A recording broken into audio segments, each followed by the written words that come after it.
بسم اللہ الرحمن الرحیم۔ ایک بہت ہی مشہور فرمان ہے جو مولا امام زمان اجل اللہ فرجہ الشریف سے نقل ہوا ہماری کتابوں میں۔ فرماتے ہیں کہ فی ابنت رسول اللہ لی اسوۃ حسنہ، سبحان اللہ، کہ میرے لیے یعنی میں مہدی کے لیے رسول اللہ کی بیٹی یعنی بی بی فاطمہ زہرا سلام اللہ علیہا جو ہیں وہ میرے لیے اسوہ حسنہ ہے، بہترین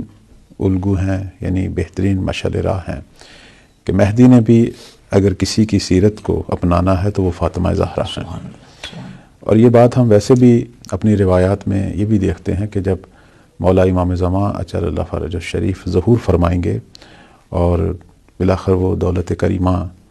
اور وہ عظیم عالمگیر الہی حکومت جب بپا ہوگی تو اس حکومت کو لوگ جو ہیں ایک اور نگاہ سے بھی دیکھیں گے۔ مثلا یہ بھی کہیں گے کہ یہ مہدی کی حکومت ہے، یہ بھی کہیں گے یہ قرآن کی حکومت ہے، اور یہ بھی کہیں گے کہ یہ فاطمہ کی حکومت ہے۔ کیوں؟ چونکہ بی بی زہرا سلام اللہ علیہا کی سیرت کے تمام اوصاف، بی بی کے کلمات، بی بی نے جو تحریک شروع کی تھی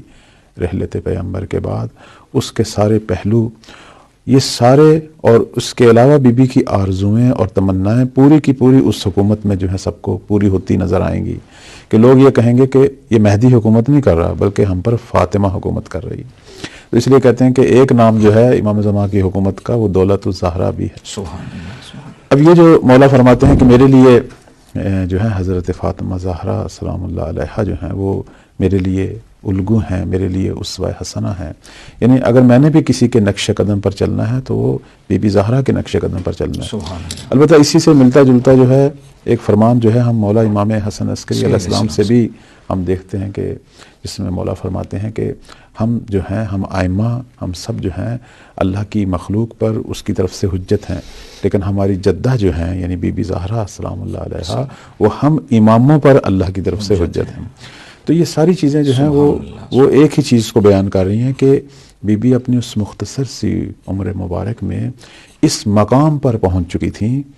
کہ ہم جیسے غیر معصوم تو کجا، معصوم ہستیاں بھی ان کو اپنے لیے جو ہے وہ الگو قرار دیتی ہیں، اپنے لیے اسوہ قرار دیتی ہیں۔